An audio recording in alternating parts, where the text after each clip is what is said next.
वाली गुरु पूर्णिमा की बहुत सारी शुभकामनाएं। आषाढ़ मास की पूर्णिमा, जिसे गुरु पूर्णिमा या फिर आषाढ़ी पूर्णिमा भी कहा जाता है, इस दिन भगवान विष्णु के साथ ही अपने गुरुओं के भी पूजन का दिन होता है, क्योंकि गुरु के सानिध्य में ही व्यक्ति सही और गलत में अंतर करना सीखता है, सही मार्ग पर चलता है। जीवन में भगवान के बाद गुरु का स्थान सबसे महत्वपूर्ण माना गया है, क्योंकि गुरु ही मनुष्य को जीवन का सही मार्ग दिखाते हैं। और इसलिए गुरु पूर्णिमा का ये विशेष दिन अपने गुरु को समर्पित होता है, उनके प्रति कृतज्ञता व्यक्त करने का दिन होता है। और गुरु पूर्णिमा का ये दिन व्यास पूर्णिमा के नाम से भी जाना जाता है, क्योंकि ये श्रील व्यास देव जी का आविर्भाव दिवस भी है। वेद व्यास जी, जो कि भगवान के अंश अवतार थे, उन्होंने हमारे अनेक शास्त्र लिखे, जैसे कि चारों वेद, पुराण, उपनिषद और महाभारत तथा श्रीमद् भागवतम जैसे ग्रंथ। इन सभी ग्रंथों का संकलन किया और हमारी वैदिक संस्कृति को एक मार्ग दिखाया। इसलिए उन्हें परम गुरु के स्वरूप में पूजते हुए उनके नाम पर हम गुरु पूर्णिमा का ये पर्व मनाते हैं। तो चलिए इस गुरु पूर्णिमा के उपलक्ष्य में हम भगवान श्री कृष्ण के जीवन से गुरु और शिष्य के इस सुंदर प्रसंग का श्रवण करते हैं। आइए आज की कथा आरंभ करते हैं। आइए आज की कथा आरंभ करते हैं। ये उस समय की बात है जब यदुश्रेष्ठ भगवान श्री कृष्ण ने कंस और चाणूर का वध कर दिया था। उग्रसेन को राजगद्दी पर अभिषिक्त किया और उसके बाद उनसे पूछा, हे राजन, अब हमारे लिए क्या आज्ञा है? तब राजा उग्रसेन ने कहा, हे कृष्ण, आपके सानिध्य में रहकर मेरे सभी कार्य संपन्न हो चुके हैं, सिद्ध हो गए हैं। मेरे लिए अब कोई वस्तु दुर्लभ नहीं रह गई। अब आप दोनों उज्जैन जाकर अध्ययन कीजिए, शिक्षा प्राप्त कीजिए। अब राजा की आज्ञा पाकर बलराम जी और श्री कृष्ण शिक्षा प्राप्त करने के लिए अवंती के निकट आचार्य सांदीपनि मुनि के आश्रम में गए। वहां जाकर सांदीपनि मुनि को उन्होंने गुरु स्वीकार किया और वहीं पर उनके गुरुकुल में रहने लगे। वहां पर रहते हुए उन्होंने चारों वेदों को कंठस्थ किया। इसके उपरांत आचार और विचार का पूर्ण ज्ञान प्राप्त किया, 64 कलाएं सीखी और रहस्य तथा संहार सहित धनुर्वेद का ज्ञान भी अर्जित कर लिया। कृष्ण और बलराम की बुद्धि इतनी कुशाग्र थी कि वे मात्र एक बार सुनकर अथवा देखकर पाठ सीख लेते थे। उन्होंने 64 दिनों और रातों में 64 विद्याओं में दक्षता प्राप्त कर ली। उन दोनों के इस असंभव और अलौकिक कृत्य को देखकर सांदीपनि मुनि ने सोचा कि लगता है इन दोनों के रूप में सूर्य और चंद्रमा ही आ गए हैं। इस प्रकार सोचते हुए वे अपने शिष्यों के साथ स्नान करने के लिए चले गए। उनके साथ उनके शिष्य बलराम और श्री कृष्ण भी थे। अब सांदीपनि मुनि सभी शिष्यों के साथ स्नान करके वापस आश्रम पर आए। तब तक भगवान श्री कृष्ण और बलराम जी ने अपनी शिक्षा पूर्ण कर ली थी और अब शिक्षा की समाप्ति पर गुरु दक्षिणा देने का समय आया था।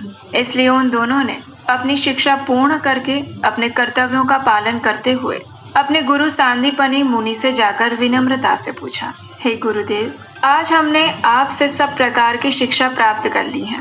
कृपया बताइए कि श्री चरणों की सेवा में हमें गुरु दक्षिणा में क्या देना चाहिए? उनके ऐसे प्रिय वचन सुनकर उनके गुरु प्रसन्न हुए। उन्होंने कहा, मेरा एक पुत्र था। वो तीर्थ यात्रा के दौरान प्रभास क्षेत्र के अंदर समुद्र के जल में एक जल कीट द्वारा मारा गया था। अगर आप ला सकते हैं तो उन्हें वापस ले आइए। तब कृष्ण और बलराम ने कहा, जैसी आज्ञा गुरुदेव। इतना कहकर वे दोनों तुरंत रथ पर आरूढ़ हो गए और गुरु पुत्र की खोज में निकल पड़े। प्रभास क्षेत्र पहुंचने पर वे समुद्र तट पर जाकर बैठ गए। परम भगवान श्री कृष्ण और बलराम जी को वहां पर आया हुआ देखकर समुद्रदेव तुरंत वहां प्रकट हुए।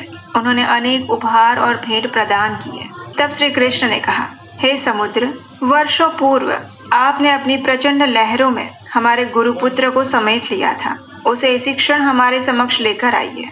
ये सुनकर समुद्रदेव ने कहा, हे भगवान, मैंने नहीं लिया था, अपितु पांचजन्य नामक दीति के एक वंशज ने उसका अपहरण कर लिया था।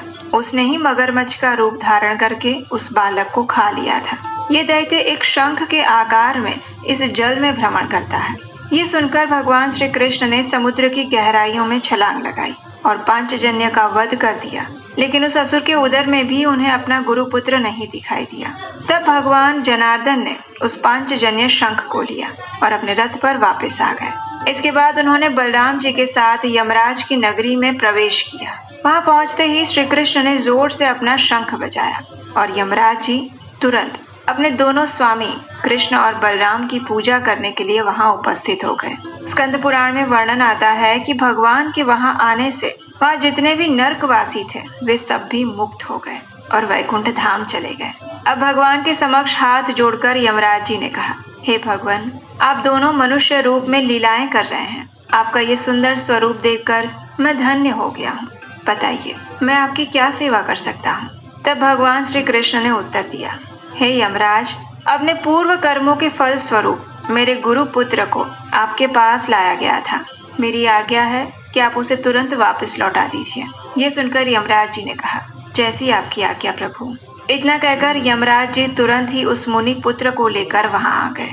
उसके बाद उन्होंने भगवान की पूजा अर्चना की और फिर वहां से लौटकर श्री कृष्ण और बलराम गुरु पुत्र को लेकर अपने गुरुकुल में वापस आए। अपने गुरु को उनका पुत्र देते हुए भगवान श्री कृष्ण ने कहा, हे गुरुदेव, आप अपने मुनि पुत्र को स्वीकार कीजिए और इसके अलावा भी हम आपको दक्षिणा में कुछ और भी देना चाहते हैं। तब सांदीपनि ऋषि ने कहा, पुत्रों, आप दोनों ने गुरु के प्रति एक शिष्य के कर्तव्य को अच्छी तरह से पूरा कर दिया है। जिस गुरु के तुम जैसे शिष्य हो उसे और क्या चाहिए।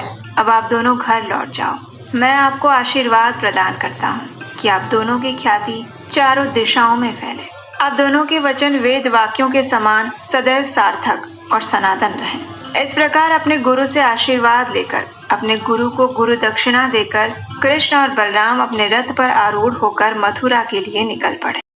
तो मथुरा वासियों को ऐसा लगा मानो उनके प्राण लौट आए हो, उनकी खोई हुई संपत्ति वापस उन्हें मिल गई हो। सभी लोगों ने मिलकर कृष्ण और बलराम का भव्य स्वागत किया और इस प्रकार भगवान श्री कृष्ण ने अपने स्वयं के आचरण द्वारा हमें सिखाया कि किस प्रकार प्रत्येक मनुष्य के जीवन में एक गुरु का महत्व होता है। उनके शरणागत होकर उनसे विद्या, उनसे ज्ञान प्राप्त करना अत्यंत आवश्यक होता है।